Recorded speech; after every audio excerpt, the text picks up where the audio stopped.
ನೀವೆಲ್ಲರೂ 1000 coding questions ನ solve ಮಾಡ್ತೀರಾ, ಆದ್ರೂ ಫ್ಯಾಂಗ್ ಇಂಟರ್ವ್ಯೂಸ್ ಅಲ್ಲಿ ಫೇಲ್ ಆಗ್ತೀರಾ. ಇವಾಗ ಫಾರ್ ಎಕ್ಸಾಂಪಲ್ ನನ್ನನ್ನೇ ತಗೊಳ್ಳಿ, ನಾನು ಯಾವಾಗ ಫಸ್ಟ್ ಫ್ಯಾಂಗ್ ಕಂಪ್ನಿಗೆ ಇಂಟರ್ವ್ಯೂ ಪ್ರಿಪರೇಷನ್ ಸ್ಟಾರ್ಟ್ ಮಾಡಿದ್ದೆ ಅಲ್ವಾ, ಅವಾಗ ನಾನು ಏನ್ ಅನ್ಕೊಂಡಿದ್ದೆ ಅಂತ ಅಂದ್ರೆ 100 ಲೀಡ್ ಕೋಡ್ ಪ್ರಾಬ್ಲಮ್ ಸಾಲ್ವ್ ಮಾಡೋದ್ರಿಂದ ಪಕ್ಕ ನನಗೆ ಆ ಕಂಪ್ನಿಯಲ್ಲಿ ಜಾಬ್ ಸಿಗುತ್ತೆ ಅಂತ ಅನ್ಕೊಂಡಿದ್ದೆ.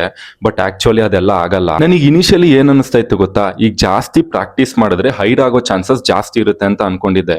ಬಟ್ ಅಲ್ಲಿರೋ ರೆಕ್ರೂಟರ್ಸ್ ಏನ್ ಮಾಡ್ತಾರೆ ಅಂತ ಅಂದ್ರೆ ಅವರು ನಿಮ್ಮ ಸ್ಪೀಡ್ ಚೆಕ್ ಮಾಡಲ್ಲ, ಬಟ್ ಆಕ್ಚುಲಿ ಏನ್ ಚೆಕ್ ಮಾಡ್ತಾರೆ ಅಂತ ಅಂದ್ರೆ ನಿಮ್ಮ ಥಾಟ್ ಪ್ರೊಸೆಸ್ ಚೆಕ್ ಮಾಡ್ತಾರೆ. ಇವಾಗ ಥಾಟ್ ಪ್ರೊಸೆಸ್ ಅಂತ ಅಂದ್ರೆ ಏನು, ಈಗ ಒಬ್ಬ ಸ್ಟೂಡೆಂಟ್ಗೆ ಆ ಕಂಪ್ನಿ ಅವ್ರು ಏನಾದ್ರು DSA ಪ್ರಾಬ್ಲಮ್ ಕೊಟ್ಬಿಟ್ಟು ಸಾಲ್ವ್ ಮಾಡು ಅಂತ ಅಂದ್ರೆ ಆ ಸ್ಟೂಡೆಂಟ್ ಆ ಪ್ರಾಬ್ಲಮ್ ನ ಸಾಲ್ವ್ ಮಾಡೋದಕ್ಕೆ ಯಾವ ಅಪ್ರೋಚ್ ನ ಯೂಸ್ ಮಾಡ್ತಾನೆ, ಅವನ ಥಿಂಕಿಂಗ್ ಕೇಪಬಿಲಿಟಿ ಏನು ಅನ್ನೋದಕ್ಕೆ ಥಾಟ್ ಪ್ರೊಸೆಸ್ ಅಂತ ಅಂತಾರೆ. ರೆಕ್ರೂಟರ್ಸ್ ಜಾಸ್ತಿ ಇದನ್ನ ಚೆಕ್ ಮಾಡ್ತಾರೆ. ನನಗೆ ಯಾವಾಗ ರಿಯಲೈಸ್ ಆಯ್ತಲ್ಲ, then I stop chasing numbers and problem thinking ಮೇಲೆ ಕಾನ್ಸಂಟ್ರೇಟ್ ಮಾಡೋದಕ್ಕೆ ಜಾಸ್ತಿ ಮಾಡಿದೆ.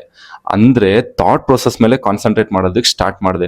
ಸೊ ನೀವು ನೆಕ್ಸ್ಟ್ ಇಂದ ಇನ್ ಫ್ಯೂಚರ್ ಅಲ್ಲಿ ನೀವೇನಾದ್ರೂ ಪ್ರಿಪರೇಷನ್ ಸ್ಟಾರ್ಟ್ ಮಾಡ್ತೀರಾ ಅಂತ ಅಂದ್ರೆ ಈ ಬಯಾಟ್ ಹೊಡಿಯೋದು, ಮೆಮೊರೈಸ್ ಎಲ್ಲ ಮಾಡೋದನ್ನ ಬಿಟ್ಬಿಟ್ಟು ಆ ಪ್ರಾಬ್ಲಮ್ ಆಕ್ಚುಯಲ್ ಆಗಿ ಯಾವ್ಯಾವ ತರ ಸಾಲ್ವ್ ಮಾಡುತ್ತೆ ಅಂತ ಅಂಡರ್ಸ್ಟ್ಯಾಂಡ್ ಮಾಡ್ಕೊಳ್ಳೋದಕ್ಕೆ ಸ್ಟಾರ್ಟ್ ಮಾಡಿ, ಥಿಂಕ್ ಮಾಡೋದಕ್ಕೆ ಸ್ಟಾರ್ಟ್ ಮಾಡಿ. ಅವಾಗ ಆ ಪ್ರಾಬ್ಲಮ್ ನ ನೀವು ಫ್ಯೂಚರ್ ಅಲ್ಲಿ ಈಸಿಯಾಗಿ ಸಾಲ್ವ್ ಮಾಡಬಹುದು. ಅಂಡ್ ಕಮೆಂಟ್ ಸೆಕ್ಷನ್ ಅಲ್ಲಿ ಹೋಗ್ಬಿಟ್ಟು ಮೈಂಡ್ ಸೆಟ್ ಅಂತ ಕಮೆಂಟ್ ಮಾಡಿ, ನೀವೇನಾದ್ರೂ ಇವತ್ತೇ ಲಾಜಿಕ್ ಮೈಂಡ್ ಸೆಟ್ ಕಡೆ ಟರ್ನ್ ಆಗ್ತಾ ಇದ್ರೆ ಅಂಡ್ ಅಲ್ಲಿವರೆಗೂ ನನ್ನ ಅಕೌಂಟ್ ನ ಫಾಲೋ ಮಾಡ್ತಾ ಇದೆ.